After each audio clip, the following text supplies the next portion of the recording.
Hello, all my kindred spirits from all over the world. Welcome to Yankee Today. We have a really interesting little snippet of life on the ship to share with you today. And it's all about wrapping railings in a ship, especially when it's out at sea, or maybe even on a rough day at the pier.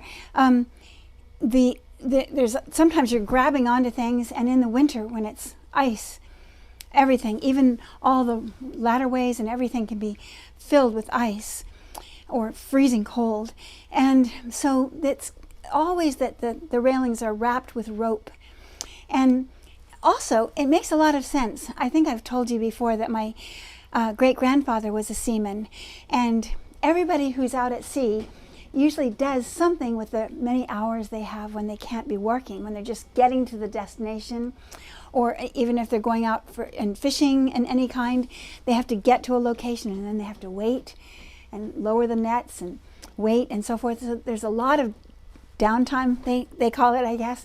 And so lots of them have different kinds of things that they do. Like some might make what they call a sailor's heart, and that is where they'll take shells and so forth that they found on the beaches and make a beautiful, I think it's called a sailor's valentine actually, and they'll make some beautiful decorative wall piece or anything out of that and bring it back to their mother or their girlfriend or their sister or their wife. And other times they'll do what they call scrimshaw. This is from way in the ancient times. The whaling ships, they'd be dealing with cutting up the whales and so forth, and the tusks or the teeth of the whale or the rib bones and all would be carved into different things and then rubbed with some kind of ink to show off what the little drawings are that they would draw. Also, they do other things like knitting, and my great-grandfather knit a little jumper for my mother when she was a little girl, when he was out at sea. And he did a lot of knitting, and I wore the little jumper, and my daughter wore the little jumper, and my granddaughter wore the little jumper, and now it hangs in a little box. And then the other thing is, besides swabbing the decks and cleaning and all of those kinds of chores, they would also spend their time wrapping these different portions of the ship, or resecuring lines and so forth. Oh, that's an important thing. I'm going to sit down. You all sit down too. Make yourselves comfortable. Okay, so yes, if a rope is used to tie a ship to another ship, to a mooring, to a wharf or a pier, it's called a line. And if it's used for anything else, it's called a rope, like you would on land. So it's a little confusing, but that's just something else to notice. Sometimes I'll switch back and forth in terms. And anyway, they got to be quite clever at this work. It's a kind of weaving and knotting, and it's just beautiful, the things they've done. All kinds of sort of techniques, like what we might call macrame. There's another name for it, which I'll look up to tell you what it is. And it also takes a lot of rope to do this work. So it takes a very heavy, strong man or team of people to get the rope going around the surface that they're working on, in most cases. So I'll show you some of the things that we've done here on Yankee, and some that we have in progress right now. Here's one that I did that just covered where these two were spliced together. You see, this is a splicing job, which I can also show you maybe in this video. And then this is just a small cord that I used to close up the last of that piece that was looking kind of frayed. And then here's, we have all this in the way here, but now this is one of the pieces that we did. And one of the boat boys and I studied just how to do it. And it looks like a simple thing, doesn't it? It looks like a rope is just going around the circumference of the pipe.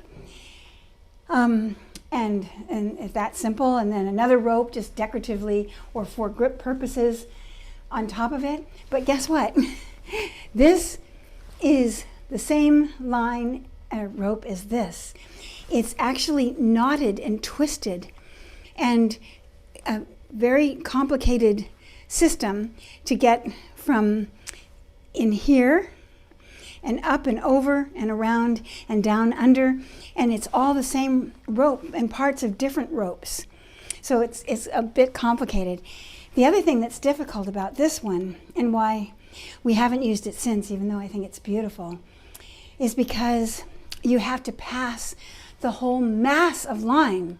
And I told you, on a little skinny handle, it could take 10 feet or 12 feet or 20 feet just to do a small little decorative grip. And here, it just took mountains of line. And so this guy, after we got started on it, he took over and finished the project. But it was a lot of heavy work, constantly, bringing the whole thing through every time and pulling through everything for every single detail. So this is a real treasure. This is one of the steel poles that we have in Yankee, and our grandson Felix did this work. I kept on handing him. See, this this has to do with the fact that neither of us really knew how to splice at the time. So we're going to rework this now because I know how to do splicing. But he did a really good job. But one of the things I love most about this is the rope changes. Oh, and by the way, see this piece around the bottom? I'll move this out of the way. It's just about ready for floor cleaning day. But this is called a Turk's turban. And it's important to take a look at this because you'll see another place we'll be using it. But see how the rope is different everywhere as you go up. And look at even just a little tiny piece like this, and another, piece, and then another, and another, and another, all the way up, another Turk's turban at the top. And the reason it changes, I actually was just using up rope that we had. We didn't want to, go buying anything. And it's so strong, and this was done years and years ago when he was just a young lad. And he did a beautiful job, and he did these Turk's turbans. It was just that the splicing, he did do some splicing, but it didn't hold because he still hadn't quite understood it. But I've really made a study of it now, and I think I can help improve it. But what I love about this is it shows using what we have. And it's not all one. It's more interesting, actually. To me, it's become more beautiful. And also, Zeno, our cat, loves it. He sharpens his claws on it, and it never comes frayed. Nothing happens to it. It's amazing. So if you ever need to have a cat post, I would suggest learning how to do marla spiking. And then so I added this piece in just recently, right here, because I noticed that over time it had settled. See, it's so hard, I can't even move it. But it started to settle. So now I took this apart to fit this in, but I'm going to undo all of this and splice everything together. And it's going to look great. Right now it looks like it has pigtails. So now let's go see the project that we're working on right now. Okay, here we are. This is the project we're working on right now. But first let me just show you this. When you're doing splicing, see, I've done a lot of splicing lately, and the splicing is where you take, you can, like for instance, this would just be a leftover, nothing, used for nothing piece of rope, but you undo the segments of the rope, and then you will divide them into the 3 segments, if that's what they are, and put one in each side of the other rope, another rope. Let's pretend this is a different one. I'm not going to show you how to splice, but just in general, they weave into each other, and you keep on untwisting, you keep on turning this rope and then tucking ends in to each section. And then you keep on doing that by then taking these little individual parts apart and doing it with each one of these, so that it tapers and tapers and tapers until it's melded together where you cannot tell very well where it's seamed together. You can still tell because it's a little bit hairy and a little bit bulky, but the better you get at it, the less it looks awkward and bulky. But the cutoff bits, they are just cutoffs, and you save those, never throw them away, because they're used in making oakum. And oakum is these little segments of rope, leftover bits. It could be, even if you weren't going to do anything with this could become undone and used also for oakum. And what you do is you mix all this with tar or something similar, and even an old piece of rope like this could be coated in tar, but you can just stretch this out. It's almost like weaving or spinning, when you pull the wool apart, and then you roll it in the tar until it becomes a piece that can be used to stuff in to bind between boards, planks, or to stuff up some kind of an awkward space in a ship that needs to be tight. And so this is flexible and waterproof and lasting because it's completely saturated in tar, which is a kind of preservative too, isn't it? So anyway, we started by, and we're not finished with this yet. I was just coming to the bottom section here, where at the very bottom, remember when I showed you in the galley, I showed you the Turk's turban around the bottom? Well, when this comes to the end, to finish it off, there'll be a Turk's turban, which is something that you make with rope by weaving the rope in and out of itself into a complete circle, but in place. And it's not a quick thing to learn, but it's lots of fun because it has no beginning and no end. It just keeps working, and then you can tighten it by pulling each of the lines together. Pretty soon it makes a really nice woven sort of basket form to the end. But this now is all turning into this rope work. So we started here and going along here, and now we're at the end, and look isn't it beautiful? I just love the way it looks, and I'll tell you, it is solid. It feels great. But this now will have this woven Turk's turban here, holding it together. So it's very exciting. And then over here, I can just show you, this is what I love about this method is I started, I might have told you, you don't have to hoist a whole spool of rope between small cracks and crevices.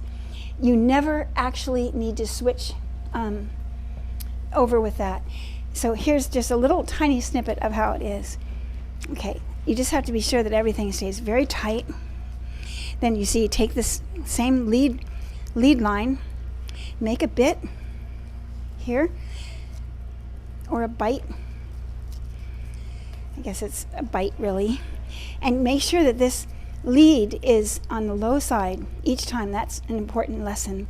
And then you pull this loop tight over this loop. Very, very hard. Harder than it looks because it's scratchy. And then pull it up on the high side here. And then that's pulled this one close, you see? And then you take this up the other side. You see, it just keeps going back and forth like this. And it makes a little loop. It's called a bite. And it goes to this side. So you have a bite here that it just went through, and a bite here. And then you need to tighten up this bite by pulling on its line really hard, and under and up. And once that's pulled tight and lays nice and flat, then you pull this and make another. You just keep going back and forth like this. It looks like it's going to happen quickly, but it actually takes quite a bit of time. I wanted to say goodbye, but I also wanted to say, like I often think, is that all these projects, they are so much fun to do, and they do bring so much substance, but it's only a sense of substance, isn't it? Real substance is deep within and without anything. It's not what life is about. It's just a natural expression of it, just like, I don't know, nature does what it does, and we just do what comes to be done and take care of things, but not to the point where it belabors or it takes away our joy. And there's a fine line between taking great care and love and beauty around us and being a slave to it. So as long as we're just feeling, I don't know, just robust and more spirit and more energy and more life and more truth and more love, well then nothing we're doing is too much. But if it drags us down and we think, oh, we'll never get finished, and oh my goodness, what are we going to do? Then it's time to, that's the time to stop, right? So I can't think of any profound quotations to give you right now. I can just tell you how it is a lot more fun having you along with us. It is, I don't know, it somehow gets the job done in a way that it never would have, just alone. And for what? But always, this adds a dimension of giving that is way beyond self. It's a lot more work, a lot more time, a lot more, we didn't get that done in time or whatever. But even that, we have to just let go and let it come to us when it comes. So as subscribers, when a little bell rings in your heart, you know it's time for another fun little motion together and a new lesson. So everybody, let's get back together again very soon. There's so much good going on. And I just love the fact that we have lots of new visitors. Oh, I know what I should be doing with this time. I need to tell you that if you love this video, share it. Not for our sake, for the world's sake. Everybody, if you love something, it's amazing how it blesses other people. You never know. And just like if you go see a good movie and you keep it to yourself, well, then you haven't got the most out of the movie, or whatever it is. A good book, just get it out there and let all of your friends and neighbors know about it. And same thing with a good video. And then also, if you like it, just let us know. You can tell us through your comments or your thumbs. And, a person said, just in a recent video, recent comment about Patreon, she said, oh, if it doesn't cost too much, I would love to be a part of it. And I think so many people don't realize that there are no rules, and that it's just the spirit of giving. It just feels great, and it does help. I mean, some people think that we're rich. That's because they misunderstand that we are rich. We are so rich. We are rich in spirit. We are rich in life and love and gratitude. And those riches we can't even get from anybody. They're already here and already full. But just the practical daily needs are definitely in need. And it would be just great if all of the hundreds of people that are with us now, just a small little, teeny little bit in the Patreon, my goodness, it would be so great. And we would take better care of ourselves along the way, and better care of everything we touch. Okay, everybody, have a wonderful, whatever part of the day it is for you in the world. And we'll see you again soon, I'm sure. So long.